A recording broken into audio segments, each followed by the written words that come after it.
Thank you, Commissioner.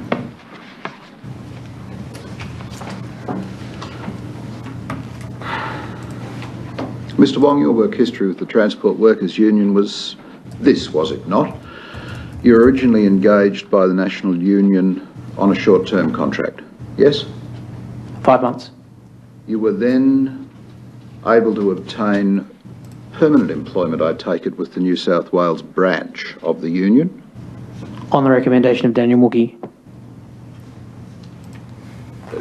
Yes, thank you. You then went, you say, at the request of Mr. Mookie, who was the person who'd have been able to advance your interests by getting you the job with New South Wales. No, I said. Please allow me to finish the question. Oh, you're getting a bit aggro. I don't appreciate that. I'm correcting some error that you have made. You said that he got me the job. I'm saying that he arranged for me to go up to Queensland. Let me ask you this question. You then went, at the request of Mr. Mookie, who had recommended you for the job you obtained in New South Wales, to work on the Queensland election, did you not? That's right, with Wayne Fauna's permission. Thank you. And you had been happy working at the New South Wales branch of the Transport Workers Union? No, that's why Daniel Mookie did me that favour. So you had been unhappy working at the New South Wales branch of the union? Yes, my immediate manager threatened to bash me and also made physical approaches to me at the state delegate conference. So no, I wasn't happy. So you were no doubt quite pleased to go to Queensland? I was. And you went to Queensland, taking leave as has been indicated? Faked leave. Taking leave as has been indicated. And it was fake. And when the team for whom you had been working on the election campaign was elected, you decided to remain in Queensland. That's right. They told me it was a good promotion opportunity, and I believed them. You wrote a letter to Wayne, that's Wayne Fauna. Yep, Wayne Fauna. And Garth Mulholland. Did you not? Yep. And in that letter of the 1st of December 2010, you told those gentlemen at the union in New South Wales you'd been offered the role of Communications Director in the Queensland branch. Yep. And you wrote this: "It has been a privilege to work for you and the members of the largest branch of Australia's best union. I am looking forward to the challenge of rebuilding the Queensland branch."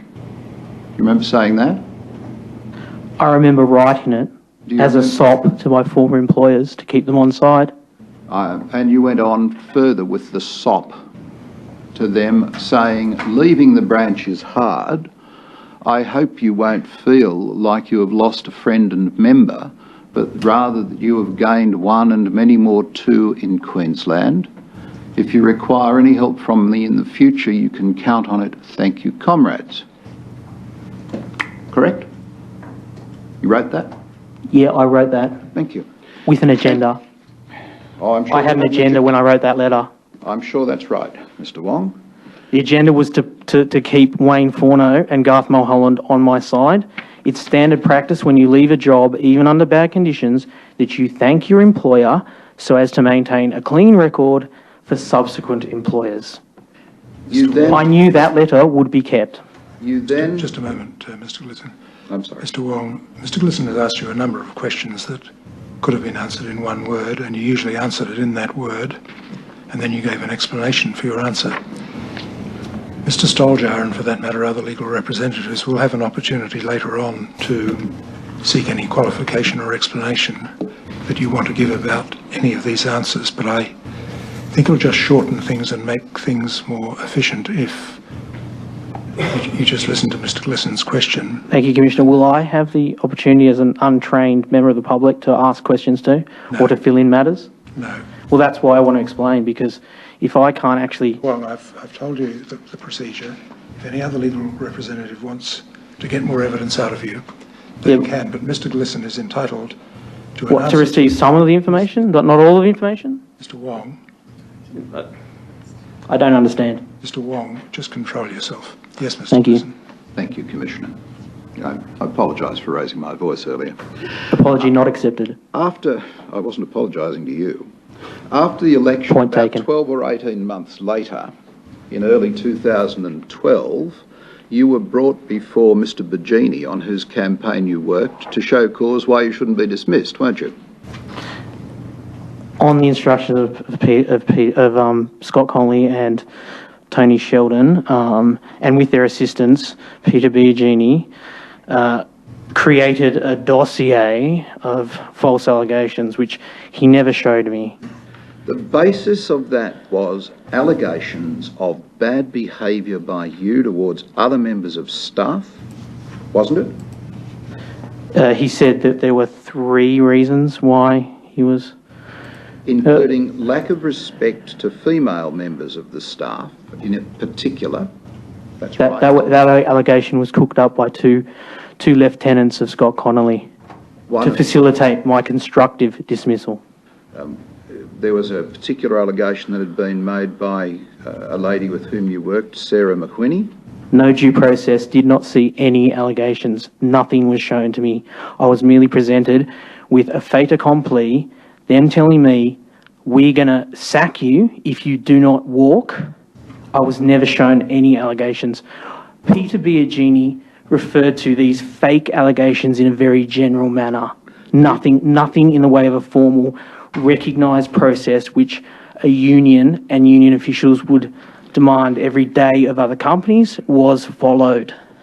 You took with you a senior organiser as your representative to the meeting with Mr. Biagini? No. I insisted on having the area organiser, who was technically the organiser's official, at that meeting. And then Peter, at the meeting at which he constructively dismissed me, he nominated Peter Ferguson, the organiser, to be there merely to cover his own arse. Afterwards, he sent Peter Ferguson as his intermediary to threaten my life. And I want to suggest to you that another reason that was advanced was the kind of emails you were sending to various members of staff which contained inappropriate language which was not acceptable.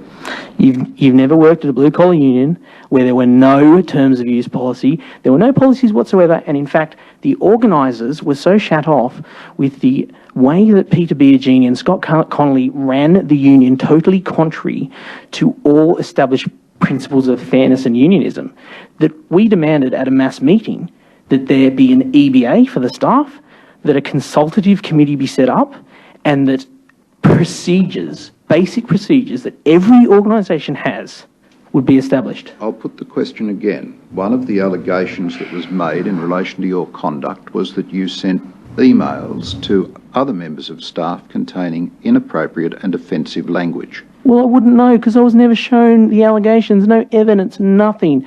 I tell you though, one instance which Peter alluded to and which I can tell you what happened. Would you like to hear that? The next question I want to put to you is this, that you have maintained since the time you left the union at the end of 2012 a bitter resentment towards the union, which informs... I love the union, I just hate the union bosses. The union are the members. That's the union, not the union bosses. The union bosses have captured the union, and I hate the union bosses, but I love the members. You wrote in an email in September 2013, there was a time when I did stoop to converse with low-lying maggots. A former friend who had dropped me like a sack of shit after I got fired. Thank you. That was Mr. Tenkate. No, it wasn't.